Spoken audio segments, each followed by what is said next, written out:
Howdy folks, hope you're all having a good one, and welcome back to World of Tanks with the Mighty Jingles, and we're going to start off 2024 with something fun. A top tier Matilda replay. And not just any old Matilda though, this is Master 4000 in the British Tier 4 Matilda. Not the Soviet Premium Tier 5 Matilda or the Matilda LVT. This is the good one. Or at least, it's the good one when it's top tier, which, fortunately for Master 4000 in this Tier 4 battle here on the Mannerheim line map, he is, so hooray. This tank, probably more than most other tanks in the game, really does not like getting up tiered. And in order to explain why, we're going to have to take a look at the characteristics, and it's mostly down to the gun and the armour, both of which are very, very good when it's top tier. You see, the British Tier 4 Matilda is an extremely well-armoured Tier 4 medium tank. It has pretty much 75mm of armour everywhere, with no obvious weak spots. Now 75mm might not seem like a lot, but this is just Tier 4.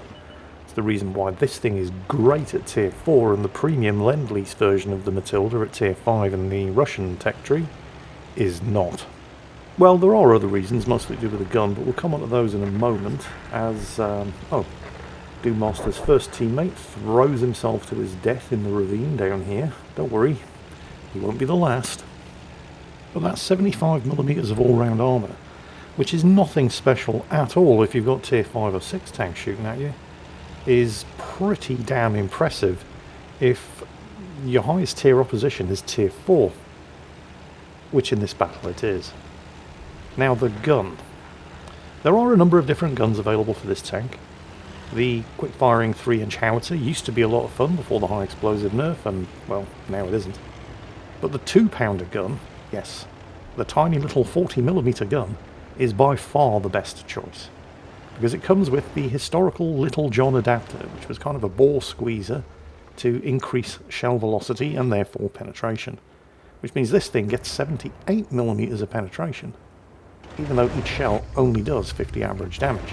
But that's compensated for by the monstrous rate of fire, as he is about to demonstrate on the Panzer III over here, who clearly never got the memo about the Matilda's gun or armour. More than 28 rounds per minute. This thing basically fires almost every 2 seconds, with a 1.7 second aiming time, so it's fully aimed before the gun is reloaded. Because there are other tanks that are around this tier level that have that insane rate of fire, but they don't have the really good aiming time as well. I'm thinking here primarily of the Soviet Lend-Lease Churchill 3, which has a phenomenal rate of fire but a slow aiming time, so you can pump the shots out. You just rarely hit anything with it because the gun is never fully aimed. If you're firing as fast as it loads, you do not get that problem with the Matilda.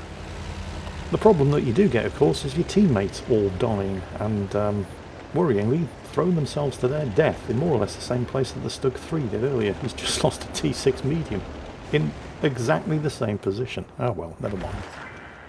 Now, generally rushing out into, well, not rushing, you're in a Matilda, this thing doesn't rush anywhere, it's got a top speed of 24 kilometers per hour. But moving gracefully out alone onto a flank, unsupported, in any tank is a bit of a death sentence, but not in the Matilda. Not when it's top tier at least.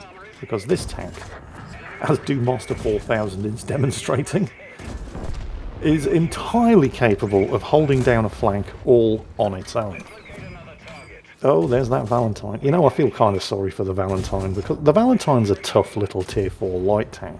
In fact, in many ways, it's basically the light tank version of the Matilda. Valentine players, for all the same reasons as the Matilda, if they get into a battle and they find themselves top tier, they can generally expect to have a good time. Unless they end up facing a Matilda. Oh well, never mind. Because the Matilda is effectively the same in most respects as the Valentine. It's just better. Well, it is a medium, and the Valentine is a light. That's only fair. Oh hello, there's another one. Oh dear, oh dear, oh dear.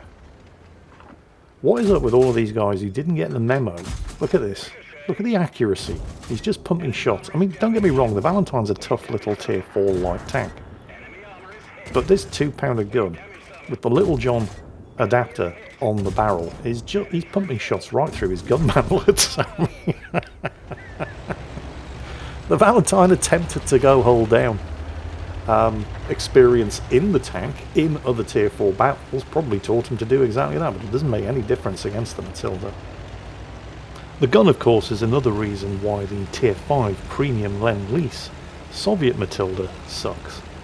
Not just because it's tier 5 and is therefore, even when it's top tier, going to be facing tier 5 mediums like Shermans and T-34s who can easily penetrate at 75mm of armour, but it doesn't get this gun either.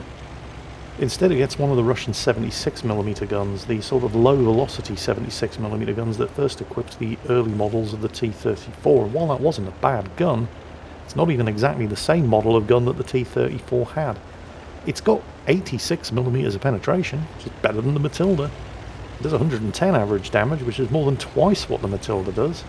And while it doesn't get the ridiculous rate of fire that this thing gets, it still fires pretty quick, and in theory should have much, much higher damage per minute. In theory. The problem is the god-awful accuracy. I mean, it's not quite so bad that the crew were better off just opening the hatches and throwing the ammunition at enemy tanks, but it's almost that bad. I always have a good laugh to myself whenever people talk about the theoretical superior damage per minute of their favourite tanks, in particular tanks like the M3 Lee, which is a terrible, terrible tank, but it's got the best damage per minute of anything at tier 4. Yeah, first it has to hit things though. Good luck with that.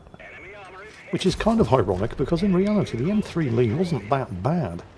I mean, it was useful in the Desert War, it had a very useful gun, and a very good high explosive shell, something that British tanks fighting in the desert tended to lack.